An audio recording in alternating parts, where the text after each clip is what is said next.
3 days before Clara's birthday, my world shattered in a single email. My parents weren't just hiding secrets, they were rewriting reality. The small seaside cafe I had poured years into, the paintings lining my walls, even the trust I thought was unbreakable, it had all been manipulated. And the person I thought I could rely on most, my brother, had already betrayed me before I even realized what was missing. I'm Celeste Vaughn, 35, a forensic art appraiser in Chicago. My daughter Clara is 8, observant, fearless, and aware of subtleties most adults miss. When she looked up at me as I scrolled through the PDFs showing my gallery's ownership transferred to my brother Leo, she asked, "Mom, did they really take it from you?" I froze. Not from fear, but from the meticulousness of their betrayal. "I don't know yet, baby," I whispered, "but we'll figure it out." The first PDF blinked in my inbox. One line: "All rights to the gallery and associated artworks transferred to Leo Vaughn." My chest tightened. Every signature forged, every date manipulated, every safeguard I had thought secure erased. My mother's handwriting in the margins, a ghost of manipulation. For the next 72 hours, life became a mix of obsession and chaos. I traced every transaction, cross-referenced bank statements, analyzed emails, and verified notarized letters. My studio became a battlefield, canvases scattered, papers stacked like barricades, Clara sketching quietly on the floor. "Mom, why are they lying about your art?" she asked. "Because some people want what isn't theirs, baby." "But we'll fix it," I replied, squeezing her hand. False hope arrived in microbursts. A distant cousin hinted my parents might have accidentally overlooked a minor signature. Heart racing, I thought maybe this could turn the tide. Hours later, a retraction arrived. Near miss. Another reminder that every supposed slip by my family was intentional. Leo arrived unannounced, confidence radiating like heat. "Celeste, I think we need to talk about the gallery. It's only fair." I didn't invite him in. I laid out PDFs, notarized letters, email threads. Every transfer was manipulated. I have proof. For a fraction of a second, I saw panic flicker in his eyes. Then he forced the smirk back. "You're dramatic," he said, his tone too casual for the tension thickening the room. Emails and texts became weapons. My parents attempted to socially isolate me, whispering doubts to friends, coaching witnesses. Patricia Vandross, a subtle manipulator and longtime family friend, tried to influence allies and shape perceptions. Every micro-movement, every slip of tone, every hesitation, documented. Clara noticed things adults missed. "Mom, did you see her hands when she signed the papers?" I nodded. "Exactly, baby. That's why we stay vigilant." Procedural obstacles were constant. Misfiled forms, missing signatures, hesitant witnesses, all risked delay. Ruth Hart, my attorney, guided me, converting each potential setback into leverage. Weeks passed in a blur. Minor confrontations, subtle manipulations, and constant tension. Every near miss was a test. Emails suggested temporary compliance, then retraction. Social allies appeared, then vanished under subtle threats. Each challenge strengthened strategy, reinforced preparation, and sharpened resolve. The crescendo approached. Hidden clauses, subtle misfiled deeds, and layers of deception began to converge. I could feel the pulse of anticipation. My family assumed authority, but the evidence was undeniable. Clara whispered, "Mom, are we ready?" I squeezed her hand. "Yes, baby, but stay alert." At the end of this part, a critical discovery emerged. A previously unknown PDF, one that could unravel months of preparation. My heart raced. This wasn't just the beginning of confrontation. It was a test of endurance, strategy, and emotional resilience. The week after I discovered the PDF, life blurred into a relentless cycle of court filings, email threads, and sleepless nights. My parents' texts were a blend of faux concern and veiled threats. Leo's confidence flickered depending on whether he thought I had discovered yet another manipulation. And Patricia Vandross operated in the shadows, coaching witnesses, influencing allies, and keeping the narrative under her invisible thumb. Every morning began the same way. Coffee, a stack of documents, and meticulous review of bank transfers, notarized letters, timestamps, and emails. Each page a weapon, each note a shield. Clara, perched on a stool beside me, sketched quietly, marking every detail in her little notebook. "Mom, why do they lie?" she asked one afternoon. I looked at her small face, bright and alert despite the tension, and whispered, "Because some people choose lies over truth. But we'll fix it, baby. I promise." False hope appeared and disappeared like ghosts. A distant cousin reached out, claiming a minor oversight in the notarized transfers might work in our favor. My pulse raced.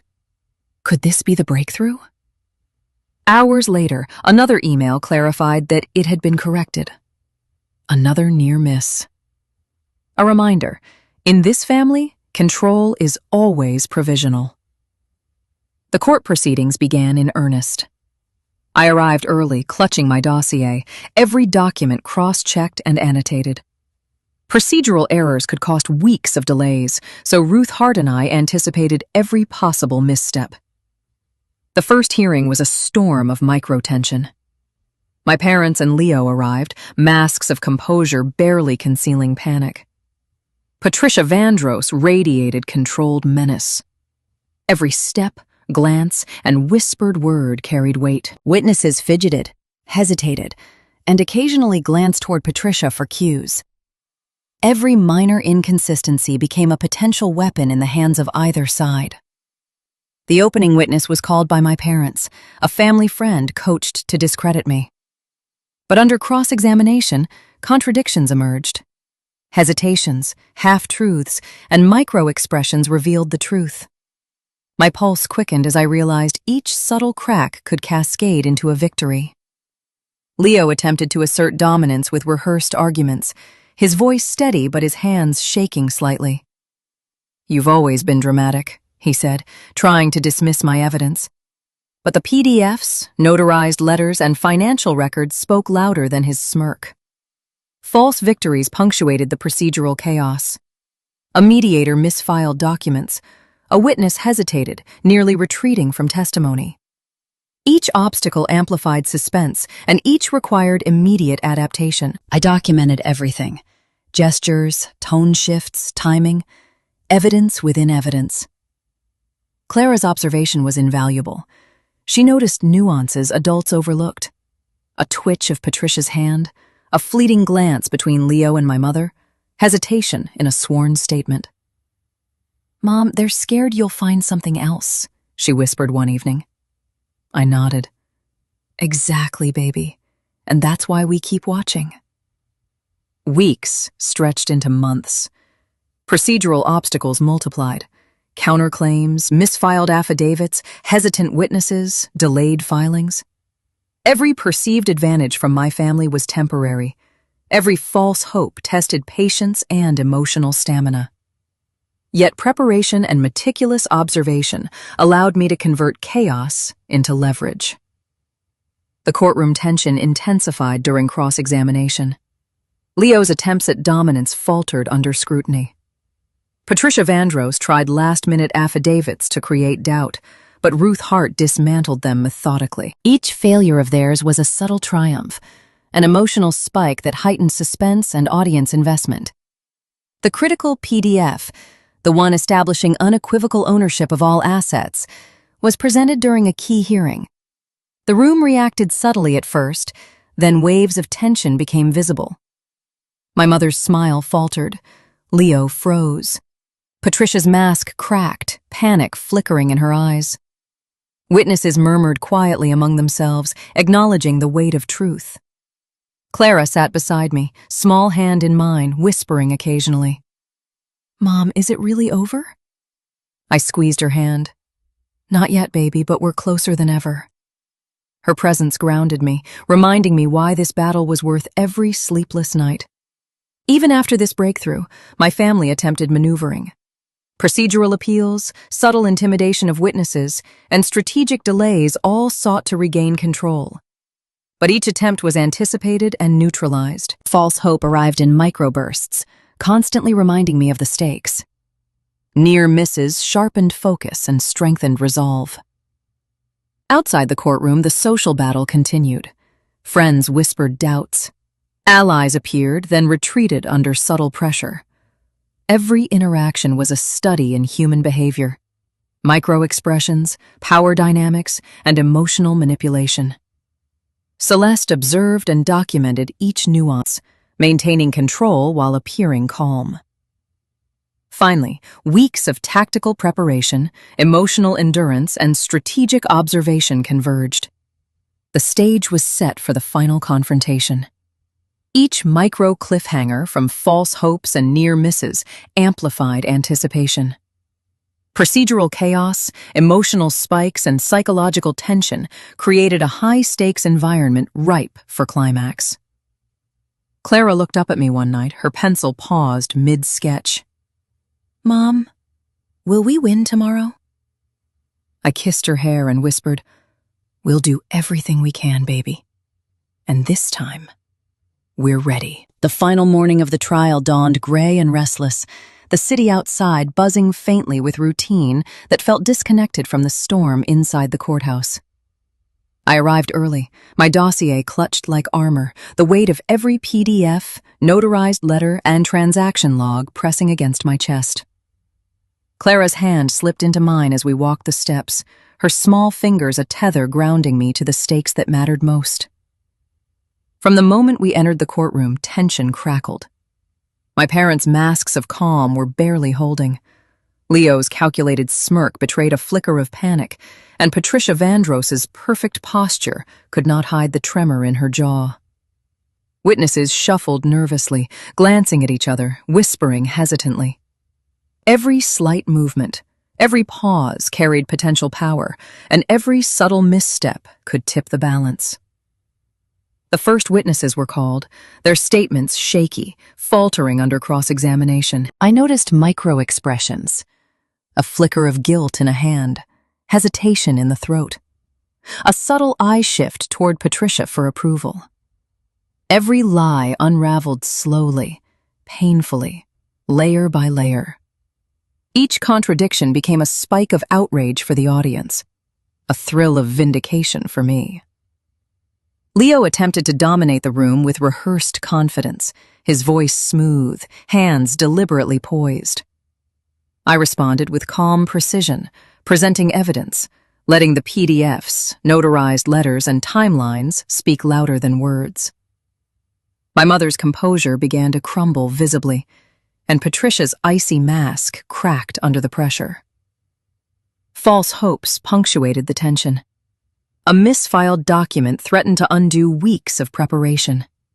A hesitant witness nearly recanted.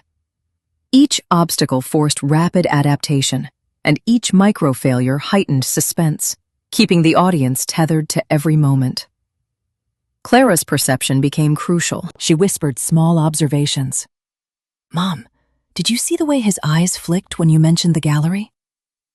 Her insight, intuitive and unpolished, added a new layer of strategy. Every nod, glance, and pause became a weapon in the emotional chess game. Hours stretched into a battle of wills. Procedural chaos, delays, unexpected objections, whispers from the gallery, layered over personal stakes, each moment amplifying anxiety. Ruth Hart, my attorney, guided with subtle cues, ensuring every PDF, every timestamp, every minor witness statement landed exactly as needed. Then, the key document, the PDF establishing absolute ownership, was presented. One line read aloud by the judge. All rights to the gallery, associated artworks, and related assets are hereby designated solely to Celeste Vaughn. Time seemed to stop. the room shifted. My mother's jaw slackened, eyes wide. Leo froze mid-argument, color draining from his face. Patricia Vandross's perfect composure shattered in a subtle tremor. Witnesses exchanged glances, murmuring quietly, recognizing the collapse of authority that had seemed untouchable for decades. Clara squeezed my hand, whispering, "Mom, did we win?"